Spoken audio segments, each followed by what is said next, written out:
Okay, that's us on. Hi guys, just back for another podcast with Brandon, looking ahead to the weekend's games of the round three of the Six Nations. We're just going to go through them one by one. At the moment, we know three of the teams that are out. The France team, which was announced on Tuesday, Scotland team and England team, which have just been announced in the last hour or so. The Welsh team might be, all the other teams we're guessing will have been announced by the time this recording goes out. So we'll just go through each game. How you doing, Brandon? Yeah, very well, thank you. Looking forward to a great weekend of rugby. Yeah, and no doubt, hopefully for a winning one from a Welsh perspective, which Well, yeah, for sure. cool. Biggest game for us, biggest game. Yeah. But yeah, looking forward to it. We'll get onto that. I think we'll just go through them. Start with France Scotland game. The teams are just out. France have gone for the more probably the best the selection that makes most sense so far. The Six Nations gone for the team on form in terms of the Toulouse halfbacks and Ramos at fullback. Pack more or less the same as the one that started against Wales, bar their tight head prop and Lambie in the second row. And what are your thoughts in France for? Well, I think it's really good to see that Dupont and the young fly half Ntamak has been given a shot. Be really interesting to see how they go from the start, because against England, Dupont came on and had an effect when maybe the defence was a little bit more tired. Ntamak at 10, really exciting to see how he goes. Toulouse have been the informed team in France over this season and in the Champions Cup as well. And at home, you never know with the French, really. At home, they could be brilliant or they could be poor. But I think it's really good that Jacques Brunel has finally decided to drop Para. I don't think he'd done that much in this year's tournament at all. I think there's more to it than just him not doing that much, because both him and Lopez were the main culprits for speaking out, and both of them have been axed from the whole 23. So, oh wow! So I think that has played a bigger part, I'd argue, than their form, which because I think Lopez has been doing okay enough to justify a place on the bench, but he's not even on the bench. So I'd say it's because of their words against the coaches why they're not considered. So sorry, you were saying. And I'm really excited to see how Dupont goes. I think he's a fantastic scrum half, but can he do it from the start of the match? That's what we're going to find out, obviously. Yeah. Scotland are quite an athletic, quite quick side, so I don't know. We've done well. How we've done well to get a team together this weekend. So many injuries. How many injuries? It's like 18 injuries. Yeah, so is it something? No, I mean like at least half of our regular first team are on the treatment table right now, and Richie Gray's still coming back to fitness with Toulouse, and he's not ready yet to be considered. The rest of it's like half the first team out, and Josh Strauss had a bit of an incident yesterday or the day beforehand, where he lost his passport and he couldn't get a replacement. I heard about this. He couldn't get a replacement in time, but they've managed to get him to travel out anyway. So I was like, when I first heard that, I thought that's a joke, right? And then it was serious. So I was like, oh, thank God he's travelling. But because we don't really have any other options at 8 right now. So Our team is out right now, going for Peter Horn at 10, which I thought does surprise me a bit. I thought he might have gone for Adam Hastings, even though Adam Hastings hasn't earned his place in the team right now, because since November, I thought he was starting to climb up a bit in terms of getting better as a player, but since November he's just slumped right down. He had 2 games against Edinburgh where he was absolutely shocking, and against Saracens in the pool game, he wasn't very good either. And Brandon Thompson, the South African guy's been the informed 10 for Glasgow at the moment anyway. And Peter Horn was man of the match for Glasgow against the Blues, last week. So I think that would be why he's at 10, and I'd say he's a solid option. Of course, he's more of a 12 than a 10, but he's a solid option at 10. He can play. Going for Nick Grigg at 13, which doesn't surprise me terribly, because Gregor Townsend knows him. I mean, I thought it would be Chris Harris, but Nick Grigg is in instead. I'm not a big fan of his. I don't think he's the games I've seen him in the international stage, I don't think he's stepped up well enough, but he does pretty well for Glasgow usually, so I'm hoping he can bring his Glasgow form up a level. And Magnus Bradbury back at 6 as well, which I'm very happy about, because I thought he had a very good game against the Dragons, and he's got a very bright future for us. So I think we've probably picked as close to the best team we have available at the moment. And I'm glad also Gregor's listening to me about picking Darcy Graham in the 23. He's finally on the bench. And I repeat saying this, another one to watch out for in the future. So like I say, I mean, I think that's probably as good a team as we can pick at the moment. But if we're with all the injuries, it's not been a good time for us the past couple of weeks. So, but I think this team is good enough to topple France, who again look like an bunch of individuals. But in Paris, as we're both saying, you never know. The French could turn it on, and could have a chance. What do you think? Yeah, I think obviously injuries are really unfortunate. You'll definitely miss Finn Russell, who, is, in my opinion, is one of the best 10s in the world at the minute, attacking wise. And as I said to you on the last podcast, I think it was, that him going to France, I think, really benefited him. Didn't benefit him last week. Yeah. Oh, the weekend. Didn't benefit him at the weekend. He knocked out about, I think it was half an hour in or something, and. I'm still a bit annoyed at Racing for playing him, but it's part of the regulation rules. It is what it is, But so that's pretty annoying. But I do agree with you in general. Though I think as we've discussed before, is him going to Racing's definitely made him a better player. He's still got a bit of a way to go, but I think he is, certainly developing very well. So will be a miss for us, but hopefully. Peter Horn can step in his place and at least do a solid enough job, which I think he can do. What are your thoughts on Peter Horn at 10? Peter Horn, it's obviously between him and Hastings. Hastings, as you said, has not been in an amazing form of recent times. Pretty shocking, Yeah, and he's really an exciting talent, isn't he? But how old is he now? Is he in his early 20s? Is he 22, 23? 23, I think, yeah.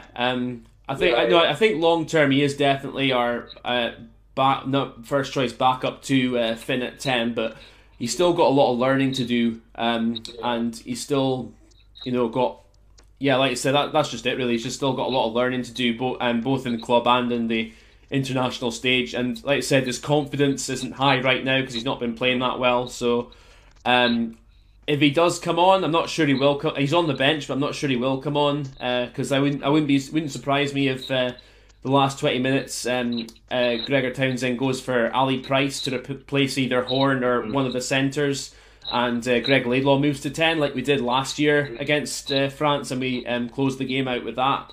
So again, that wouldn't surprise me at all, but we'll see what happens there. What are your thoughts on the rest of the Scotland team or in France team in general? I was thinking about Hastings there, that if he plays and he has a bad start and the French crowd gets on his back and he could all get to him because he's so young and inexperienced. But I think the start of the game is going to be key. Who starts well? If France start well, then the crowd gets with them. They've got the crowd on their side, but we know that the French crowd can turn so quickly on their own team. So if Scotland start well, get a good start, maybe get an early try, then settle the nerves of everyone. Crowd gets on the French's back, and then you can push on from there. But obviously with your injuries, it's if you are at home and you didn't have as many injuries, I back you to win by 15, maybe even 20 points because France are that bad at the minute. But with all these injuries, I'm now not so sure. I still think we can do it because I think collectively we've still got a decent unit. Again, I think it's as you say, it's like timings of the game. I think actually if we're still in it in the last 20 minutes, I think we could do it because I think we're definitely fitter than the French team are, and I think we play definitely a faster game than them generally. So if we can play at pace and not give them any cheap points or any cheap possession at all, and we can definitely move their big forwards around and catch them off guard in the last 20 minutes, hopefully. But yeah, we'll see what happens. Again, I think as I agree with you. The start is key. We need to make sure we're, at least level with them. But I think if it's like that going into the second half, I think we can definitely do it. Because again, I don't back this French team's fitness. I think collectively, even though they've gone for a mostly Toulouse backline and they've been the form backline in the top 14, I still am not wholly convinced about them putting an 80-minute performance in. On Hastings, though, I am kind of glad he's not starting because I know Bastereau would have a field day going down his channel. Yeah, from that sense, I mean, I think his confidence would be just shat on even more. So I'm kind of happy with that. But we'll see how the game goes. I think if we're cruising, which I'm not expecting us to be, but if we're cruising in the second half, I think Hastings will come on. But if not, I think Gregor will go for the Laidlaw Price 9-10 axis. But we'll see. That's what I think is going to happen anyway. So yeah. Yeah, I think it will be a really close game. And yeah, I think you'll have to target and Tamak, run at him, try and hit him, and go over him. Well, we don't have so much the power players to do that. I mean, we've got good carriers in the team, but we've got no one that can seriously, when they carry, just absolutely smash through. Like, because France, they have obviously Pickamoles and Bastereau who can do that for them. But I think if we can, we can definitely unsettle him. Definitely make sure he's under pressure. Like go down his channel, just make sure he's like, you're not going to be in for an easy game. And if we can do that, I think we can definitely unsettle him because I mean, he's a talented player, but I'm still not convinced by him at the highest level yet. So we'll see there, and hopefully I take out a leaf out of England's book with regards to the kicking game as well. I think because both France's wingers push up quite highly and England expose that, but I think at the same time I expect Ramos and Dupont to be covering the back field a lot better than Para and Uge did against England. But but still, if we can get the kicking game right, we can cause them problems, I think. So that's going to be another key area. Scrums, to me, as long as Scotland are getting parity, I'm happy enough. Which I think we can do, and if not, and they just their big pack just gets on top of us, we'll have problems. So that's one area I think we need to make sure we're stable at, and the breakdowns, as long as we're giving the platform to the backline as well. So that's what I think. So what are your predictions for the score? I think it's going to be really, really close. As I said, I think the beginning is going to be really, really important to the match, but I am going to back Scotland. I think he'll win by 5 to 8 points. I think he'll win by 5 to 8 points. I do. I think it'll be close for about 60 minutes, and then the French will do some mistake or something like that, or they'll get a yellow card. And no, I do back you to win this one. What about you? Yeah, I'd say roughly the same. I'm going for a closer score. I'd say about 3 to 7. So that's my thoughts there. I think, as I said, I think if it's tight or we're ahead in the last 20 minutes or so, I think we should have enough to do it, as long as we keep the ball and we're not don't give away anything stupid. Because that's another, as well as like their big forward pack, as long as we're getting parity on, that's another area that does concern me, is if we make too many stupid errors and give them cheap points, because like we did against Ireland. So we need to make sure we're cutting that out, and if we do that, I think we can definitely win. Let's move on to another game. It's not very important. It's like the least important game of the 3 at the weekend. Wales-England. So I'll let you take the floor with this one. It doesn't really matter what happens in this game, does it? It doesn't matter. No. It's not like the whole country's watching. No, this game every year, it's the biggest game of the Six Nations for me. And as a Welshman, you could be concerned about how we've played so far in the tournament. Let's be honest, we've only maybe had half an hour of decent rugby where we've looked like a good side. But against England, we always raise our game to a certain level. And it's going to be really, really tough. And the Welsh team hasn't been announced yet, but it'll be interesting to see who Gatland goes for at 10, either Anscombe or Biggar. I made a video on my channel about who I would pick, and I said Anscombe, because I think that against England we're going to have to score tries to win. I know it sounds stupid because you need tries in rugby to win, but we've got to go for it against England. We can't bully them physically. They're just too big, too powerful, too good at that. We're going to have to score tries. England, on the other hand, extremely confident. Their kicking game has worked really well, but I don't think we will be as naive as the French were. No. Or we will have Liam Williams at fullback. Halfpenny is a doubt for it, and I don't think he'll be fit. No, it's been confirmed he's not going to be playing. So, yeah. But I don't think you should be too. I mean, I want to say I don't think you should be too worried. But again, a lot of it depends on how accurate England's kicking game is. Because to be fair, in both their games so far, it's been like all basically on the money. So yeah, but I think in general, I think Liam Williams will do an okay job for you in that department. But as I say, it just depends on the accuracy of England's kicking game. Like if they put likes of Williams or North or whoever's back there into awkward positions, then it could be a tough day. But yeah, and I wanted to talk to you about your team selection actually, because there's a couple of interesting ones that stood out for me. I mean, I fully agree with you on Anscombe starting, not just because mainly not just because Dan Biggar was injured last weekend, but I mean it's not a serious one. He's expected to be at least on the bench, but also because Anscombe did a better job against Italy than Biggar did in the whole game, and Biggar just kicked the ball away a lot. So I agree, like having a more attacking 10 will keep the England defence guessing a bit more, because they like to play the high defence, the high rush defence. So if you have Biggar, it's fairly predictable what he's going to do. He's going to stand fairly deep and either give it to the forwards or the centre to chunk it up, or he's going to hang it up in the air. Whereas Anscombe, he'd give the England a bit more thinking to do. He'd put them on their toes. So I think that would be a sensible selection. But I do want to pull you up on your selections of Corey Hill at 4 and the back row. You've gone for Navidi over Wainwright, which I thought was interesting, and Watkins at 12 over Hadley Park. I expect Parks to start, but I want to know what your thoughts are on those three. So Hadley Parks, first of all, as I said in my video, I don't think he's actually done that much in the autumn and in this campaign.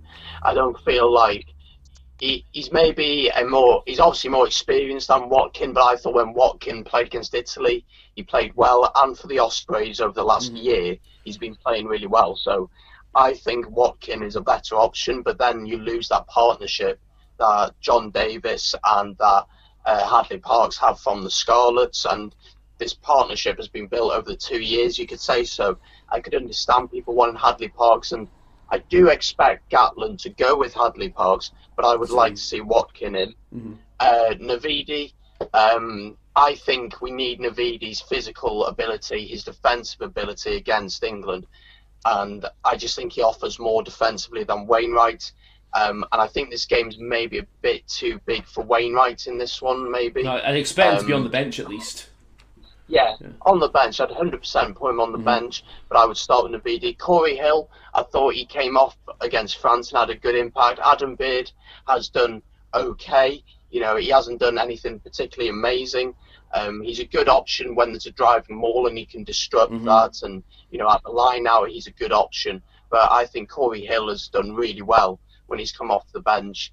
But I think Gatland will go with quite a steady team, a team that he's picked a lot. There won't be many changes.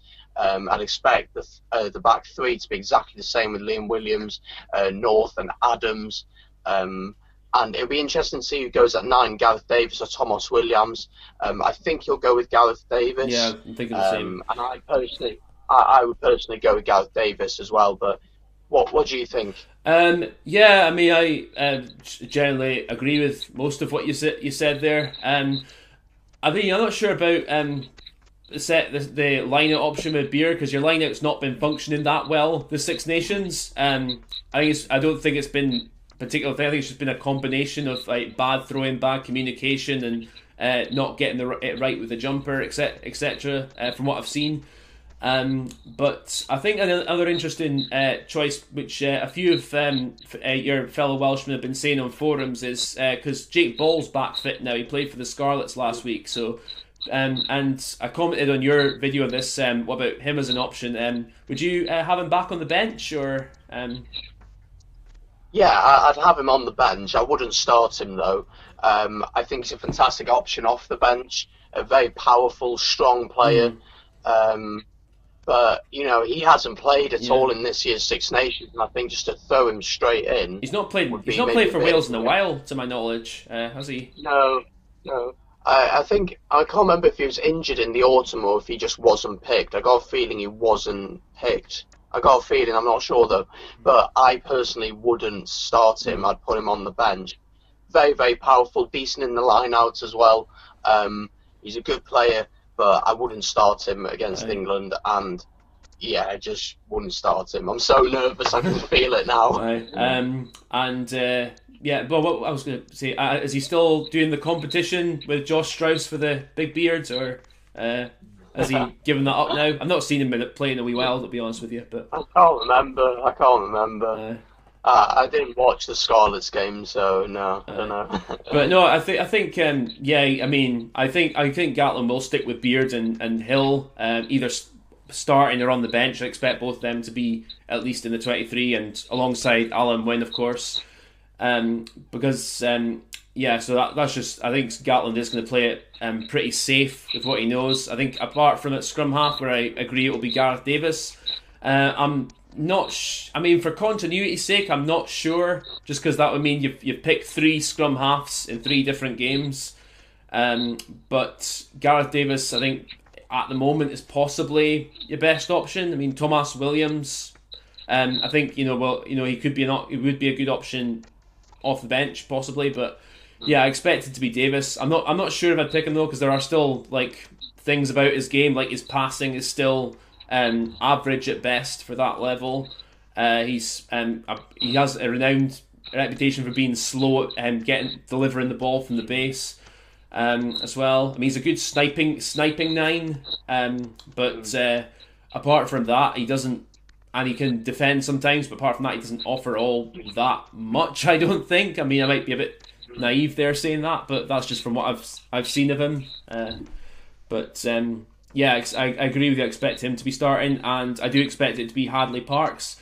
I think Owen Watkin, I wouldn't be surprised if he gets a place on the bench, because I think he's earned his place in the 23. But and he did well against Italy, but again, a big difference in opposition coming up against England, and Gatlin being who he is, I expect him to go with the safe option and what he knows. So, but Owen Watkins, I think, could be on the bench, and he'll have earned his place there.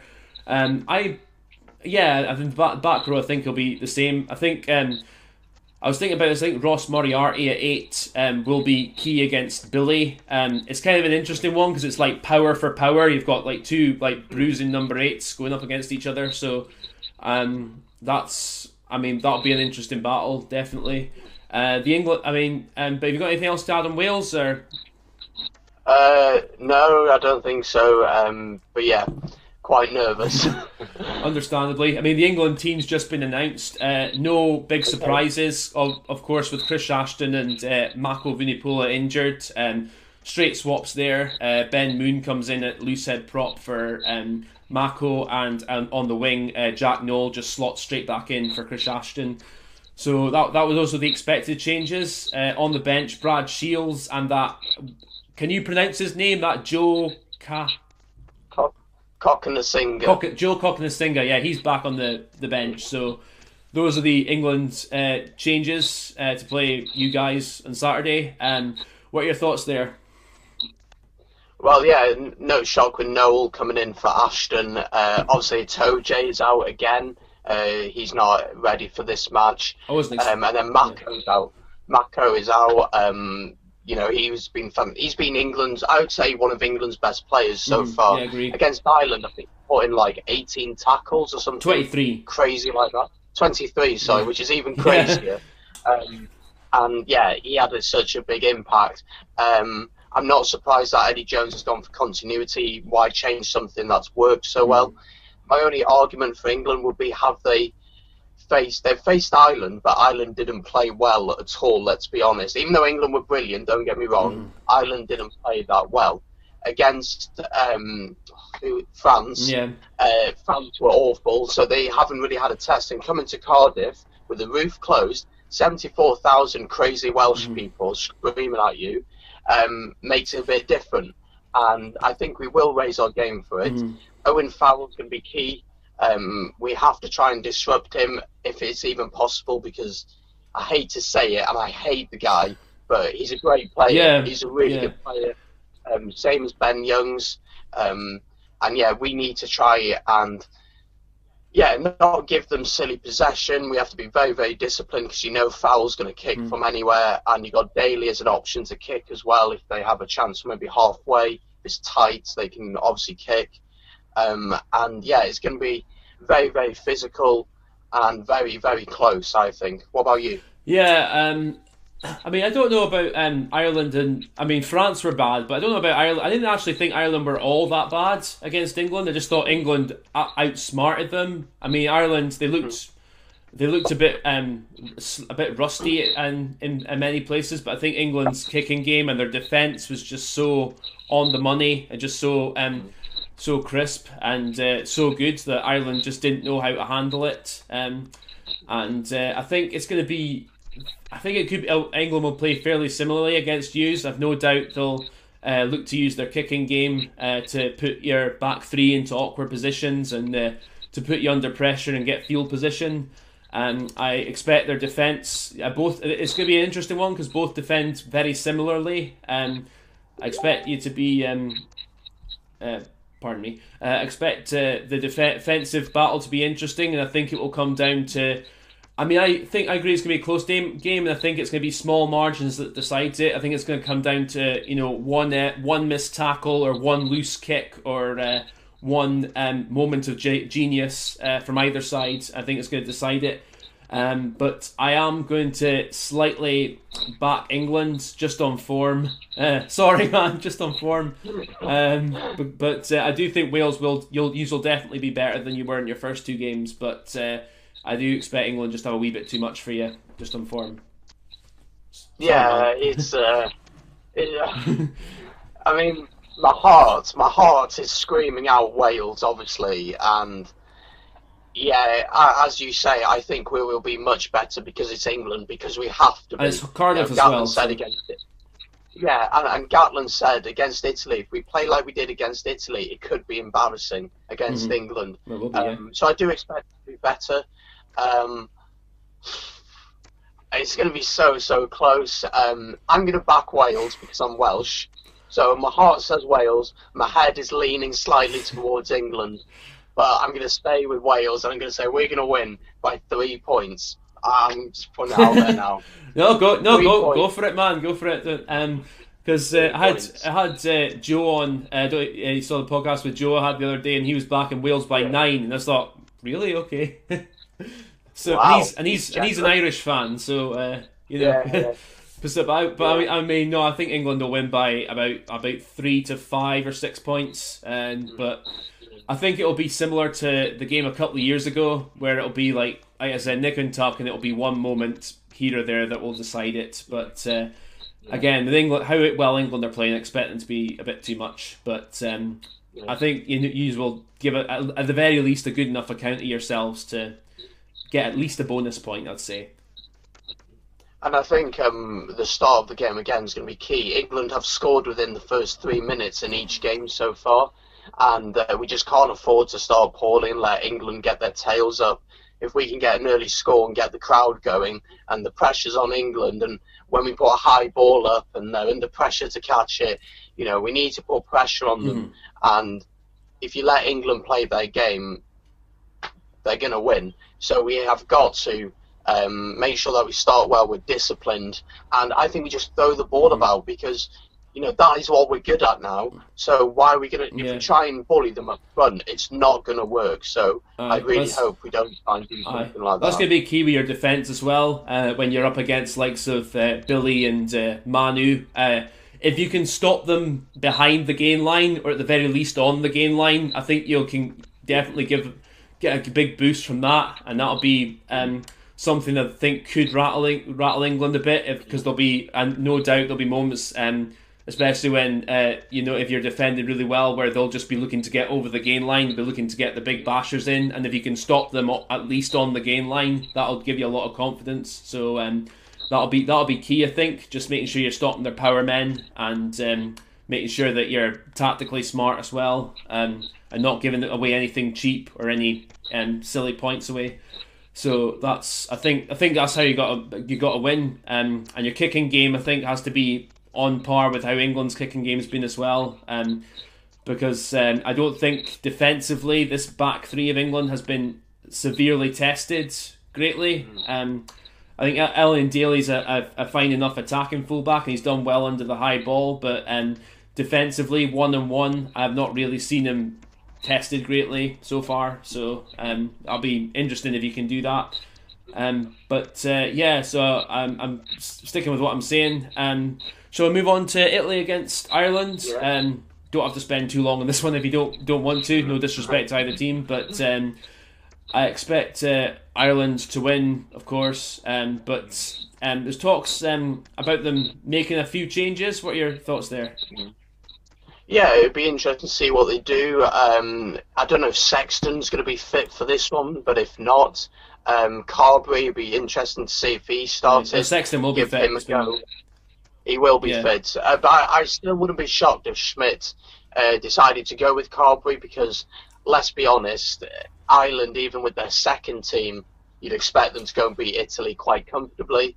Well, I don't know, man. They again, you picked a second team against them a couple of weeks ago, and you got, they gave you a bit of a hard time. So I think they will make a few changes, but I don't think it'll be as much as you made a couple of weeks ago. I mean, I do expect like them to keep the basic backbone of the team more or less together, and they'll change a few things here and there. But I don't expect a radical amount of changes. But I think as you say, I think Ireland are going to be comfortable 20 points winners. What about yourself? Yeah, definitely. Ireland to win. Unfortunately for Italy, it's at the Aviva, isn't it? No, it's in Rome. It's in. Oh, it's in Rome. Yeah. Oh, right. Sorry. Yeah, that could make it a bit interesting. But again, I'd expect Ireland to win quite comfortably, to be pretty close, maybe for 50 minutes, 60 minutes, maybe, and then for Ireland to pull away. It'd be interesting to see if Carby does get a chance off the bench or starts. Obviously, how he goes, as you say, thinking about it, he probably will come off the bench. If Ireland are winning by 15 to 20 points with 50 minutes gone, then he will come on, they'll wing the changes and things like that. But yeah, Italy, unfortunately, I just don't think they will have much. And Ireland's defence is strong, they're built on their defence, and going forward, they have some great attacking players. So I think it's going to be a tough afternoon for Italy. They've lost Sergio as well. That news came through today. He's missing for them, so that's a big blow for Italy. But I mean, I don't know. I mean, I know you still like say with the 50 minutes you play Italy and then you pull away at the end. I mean, I'm not as sure about that anymore. I still think Ireland will be too good, but in the first two games, Italy have shown they can play for 80 minutes. I mean, not compete. They're not at the same level as They weren't at the same level as Scotland or Wales were, of course. But they could at least fitness wise, they could stick with them for most of the game. It was just both teams were up against better teams for the most part. I think I expect similar here. I think Ireland will be too good, but I think Italy will keep at it for 80 minutes. But again, I think as we say, we're both agreeing that Ireland are going to win for certain. And yeah, that's just all. And it's a big blow, obviously, Italy losing Sergio Parisse. So that'll be. I don't know how much that's going to affect them. Might do, but no, it will do. Sorry, but that's see how that goes for them. Yeah, and I'm going to say Ireland by 15 to 20 points, maybe a bit more. And yeah, obviously Sergio Parisse, losing him is a huge blow. Let's hope he's fit to face France in the final game. Yeah, because I believe they've got a decent chance in that game. So it'd be lovely for them to obviously get a win. Yeah. But against Ireland, unfortunately, they're not going to get it here. No. I think we're both in agreement as well. Like, if Italy can go into that last game against France with a bit of confidence, a bit of momentum builds, even though again, clearly they're not going to beat Ireland or England, but if they can go into the last game against France with some confidence, they'll have a really good chance in that one at home as well. So it'll be interesting to see how that goes. Is there anything else you want to talk about, or? No, I think that's it. I think we've covered everything. Yeah, perfect. I will call it. Okay, we'll call it there then. Nice having you on again as always, Brandon, and we'll chat after the weekends.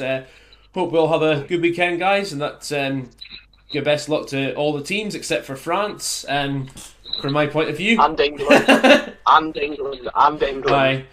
Yeah, you know, I'll have a red shirt under my Scotland shirt at the weekend, so I'll be. Yeah, I will be back. Us Celts have to stick together, so I will be behind Wales. But again, I think England are going to be a wee bit too much. But yeah, be close. We'll be close. Yeah. But yeah, like I said, nice having you on again, man. We'll chat over the weekend and take care of yourself. I'll just switch off now. Yeah. All the best, guys. Okay, see ya. Right, take care. Bye-bye. Okay. Bye.